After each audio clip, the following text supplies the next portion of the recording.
Hello. Before we start and resume the previous module that we left yesterday, uh, Anirudh has asked me a question, and he sent this to me on Telegram. Sir, in US there is a bi-party system, so can we say that US elections are not democratic? Good question, and I would appreciate if all of you send your questions in group itself, so that all of us will benefit. Please ask relevant questions.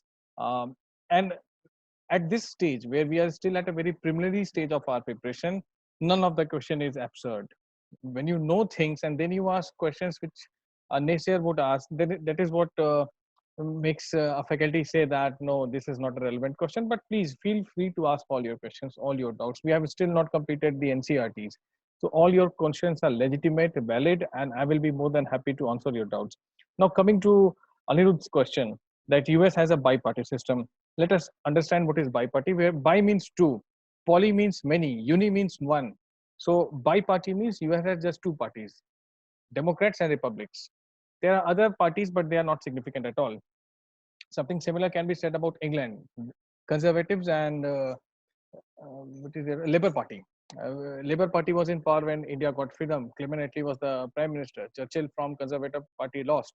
So what is how does a democracy function, and why do we say that elections and parties make democracy more democratic, a country more democratic? Democracy means that they are able to participate in the decision making process. All the these sections of society have uh, a good representation in the decision making process. So that depends whether a dual party system or a uni party or a multi party system is democratic or not, depends on that very society. Now let us try to understand the American society. America is not like India. Of course, America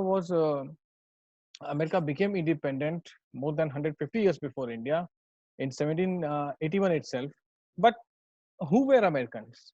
The Red Indians, the natives. But there are not only Indians living in America. So England, it was actually a place for refugees, the European refugees, English prisoners of wars, people who were. England was winning everywhere in medieval century during imperial times. So they used to put these Europeans in what is today known as USA. So over a period of time, these Europeans mingled among themselves, and when in 1776 the war started against England, and then the Americans in 1776 said that okay, my grandmother is a French and my grandfather is a Spanish, but I am an American. So this spirit of American nationalism came and they uprooted England within 6 years, after 6 years of struggle. So we see that it is more monolithic than India. Of course, there are differences in Europe, but see, most of them are Roman Catholics. Religiously, they are similar. All of them had benefits of Renaissance and Industrial Revolution. So unlike India, which was segregated, collaborated groups living here and there, that was not the case with America. So even two parties can represent entire USA. Why I told you this entire history? Because the society of USA is not like the society of India. There is not so much diversity like we witness here. Maybe in case of India, you can say that if two parties come in India, that would be undemocratic because many section of people will go unrepresentative. It can deprive people of representation. Maybe. However, there are talks going on in India also that let us go back to a dual party system, because for good 30 years, India has witnessed coalition politics and nothing very meaningful came out of that coalition politics. After Rajiv Gandhi till Narendra Modi, 30 years were coalition era. But now it seems we are going back to one party system. So debates remain. These are academic debates. I hope, Anirudh, I have answered your question. So now let us move to the modules that we have. And please, I'm again saying, feel free to ask whatever you want to ask. Do not hesitate at all. Get rid of your hesitation. See, if you think someone will say, I won't name the person, but from your group someone asked me, I was resisting to send this question in group, thinking what everyone will say. Why bother about everyone?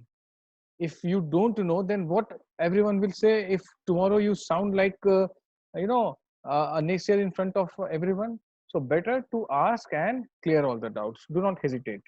So let us start with the module that we were doing yesterday.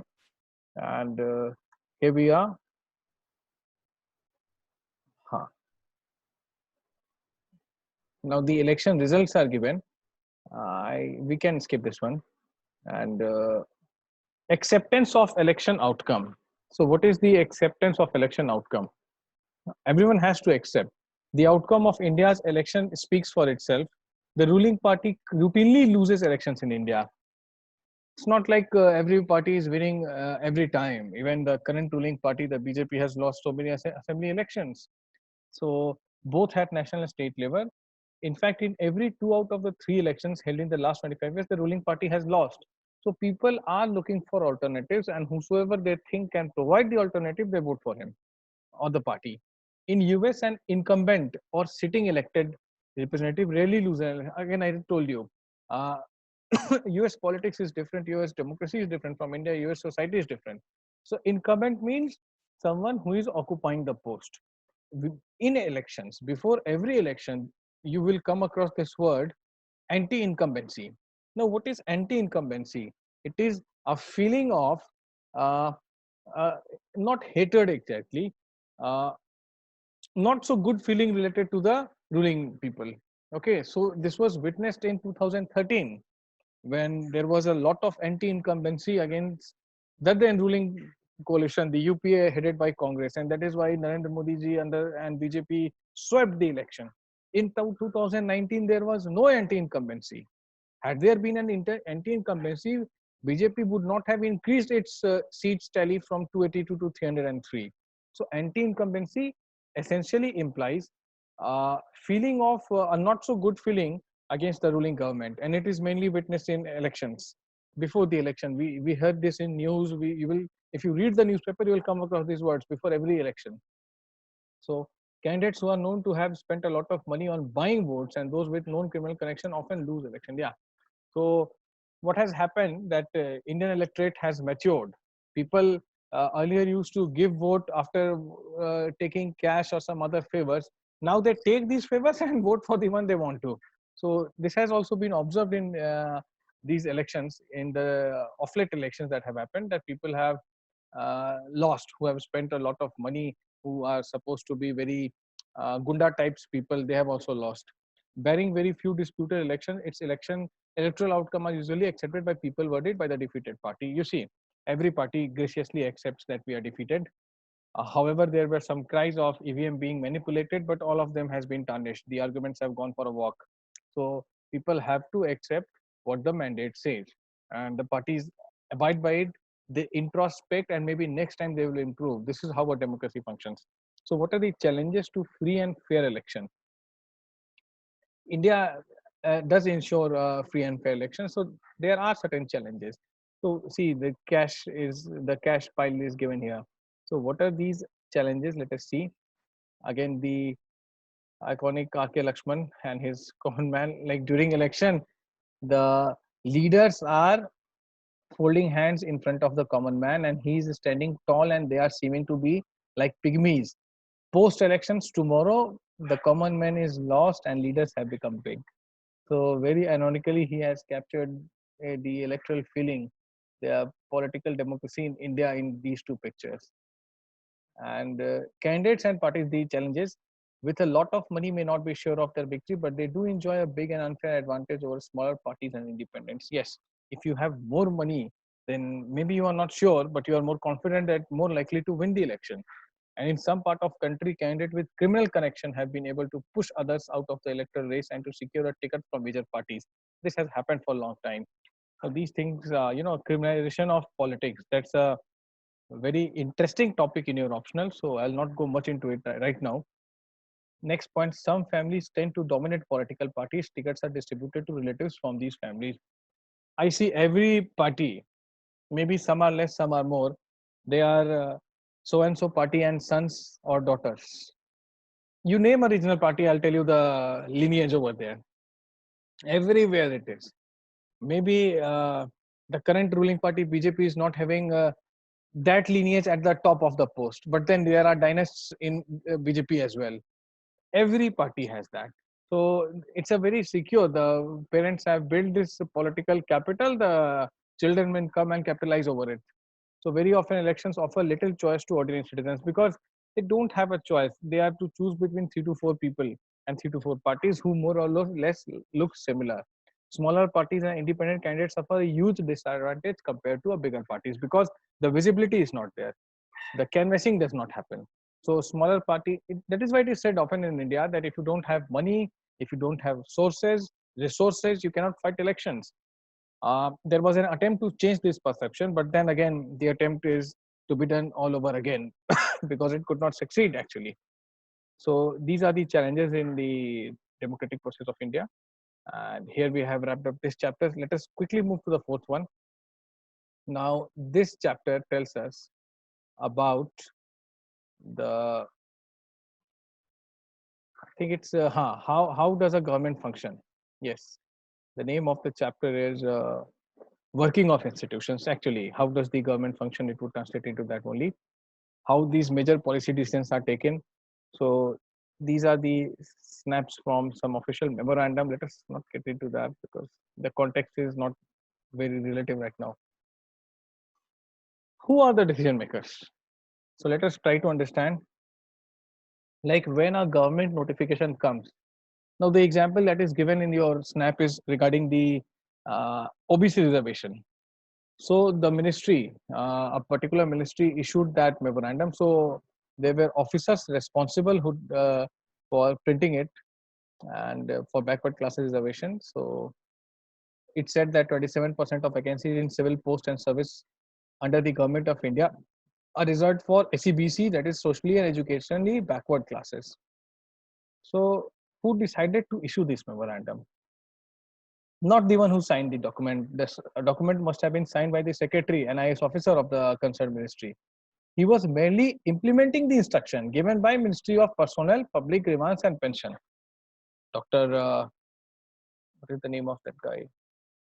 He's from Kashmir. He's holding this portfolio. Jiten Singh. Dr. Jiten Singh is currently the Minister for Personnel, Public Grievance and Pension. No, this is about 1991 when OBC and this Mandal Commission happened.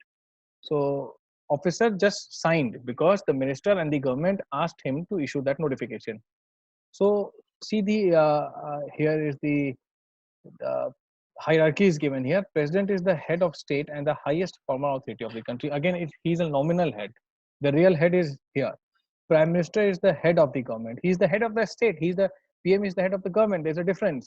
PM is actual head. President is the nominal head and actually exercises all government power. He takes most of the decision in the cabinet meetings. Parliament. What does Parliament of India consist of? Not only Lok Sabha and Rajya Sabha. See what is written here. Consists of President, the two houses, Lok Sabha. So Parliament is equal to President plus Lok Sabha plus Rajya Sabha. Please remember this. The Prime Minister must have, because the inaugural session of Parliament is addressed by the President. It starts with the presidential address. We shall see when we'll study the lawmaking process. The Prime Minister must have the support of the majority of Lok Sabha members. Of course, Lok Sabha is the lower house where elections are held. Elections are held to this house. So whichever party wins, the leader of that party becomes the Prime Minister. Like BJP won 282 and 303 seats respectively in 2014 and 2019 Lok Sabha elections. And the leader of BJP, Mr. Narendra Modi, is the Prime Minister of India. This is how it usually happens. Okay. Why I'm saying usually? Because Dr. Manmohan Singh was not a very big leader of the party, but then party decided to make him this prime minister. And I have corrected that in your earlier NCRT also, that he was not from Lok Sabha. So he was not the, when he was not from Lok Sabha for 10 years, he was from Rajya Sabha. He was representing the state of Assam. So usually this happens when a party can get clear majority. It cannot happen without a leader. So here it is. The government of India had appointed the second backward classes commission. It was headed by BP Mandal, the Mandal commission which I was talking about, the reservation given to OBCs.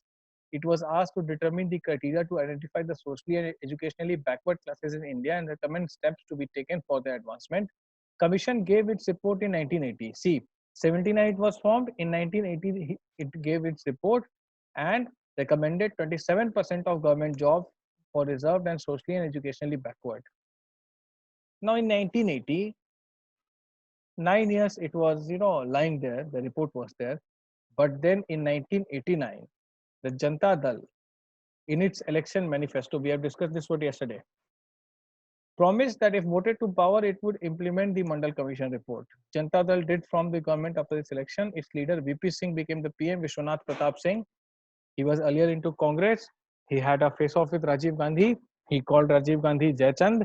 Rajiv Gandhi called him Mir Zafar. Now, who are these two interesting characters that you will study in your yes, medieval and modern history? Jaichand you will study in medieval history, and Mir Zafar you will study in modern history. It essentially translates into traitor. So he left the Congress party and he formed a new party. He joined a new party and he became the prime minister, promising to implement the recommendations of Mandal Commission that were given in 1980 in a 1989 Lok Sabha elections. If he wins, and he won he formed the government and he implemented that. Now there is a story to this. Why Mandal Commission was implemented, but not here? Again, it's an legendary stuff of our optional. The President of India, in the address to the Parliament, announced the intention of government. That inaugural address happens of the President in the inaugural session of Lok Sabha of the Parliament, and there the President said that because President will do what the government asks him to do, he cannot function on his own. There are just two things that the President of India will do that we will see when we will study the executive chapter of Indian Polity Constitution at Work of class 11th NCERT.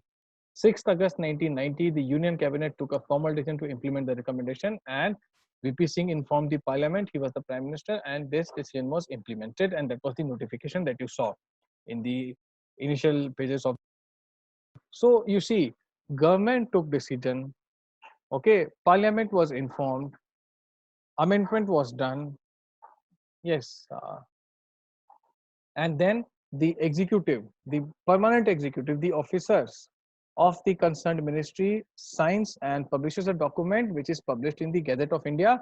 That is how this reservation was formalized in actual term. So, as I told you, sorry, permanent executive assists the political executive in making decisions and in implementing those decisions. Please remember this. Now, there was a lot of hue and cry regarding this. People from upper caste felt that they were discriminated against, and even there were petitions filed in Supreme Court. There is this famous Indra Soni case that we'll discuss later, what the Supreme Court ruled. So, Supreme Court of India bunched all the cases. Here it is given, the Indra Soni cases versus Union of India. 11 judges of Supreme Court heard arguments both sides. By a majority, Supreme Court judges in 1982 declared that this order of the government of India was valid. So Supreme Court has upheld the reservation given to OBCs. Okay, 11 judges were hearing it. Supreme Court asked the government to modify its original order. It said that well-to-do person among the backward classes should be extended from getting the benefit of reservation. So people who are economically and educationally well-to-do in OBCs, that is where the concept of creamy layer emerges. Now it has essentially translated into, I think currently, if I'm able to recall it correctly, anyone whose parents are earning 8 lakh per annum, that OBC would not get reservation benefit. He would be termed as creamy layer. Now there are talks to extend this creamy layer for SCs and STs also, because those SC and ST who really need reservation must be given this reservation, not that someone has become an officer and his children are availing reservation. So that would be, denying the justice. So there are talks going off that again it is politicized that government is trying to uh, do away with entire reservation. So government is also a bit hesitant touching these issues as of now. So this is how political institutions function, and this is how the decisions are taken. I would like to stop here for now, and the remaining chapter we'll see tomorrow. And also, I will come with your probably on Sunday. I'll give you the feedback and also how to attempt a particular question through keywords. This was something I told you, I guess, 10 days before, but then we have not at that standard to write those questions. Now we are quickly coming to these things, so we'll take care of these things. So please revise this, please, and yeah, remember to ask your question in the group. There is no shame in asking. It's better to learn things every day. And we are still, as I said, in a very formal stage of our preparation. Don't be hesitant at all. Be vocal. Take good care.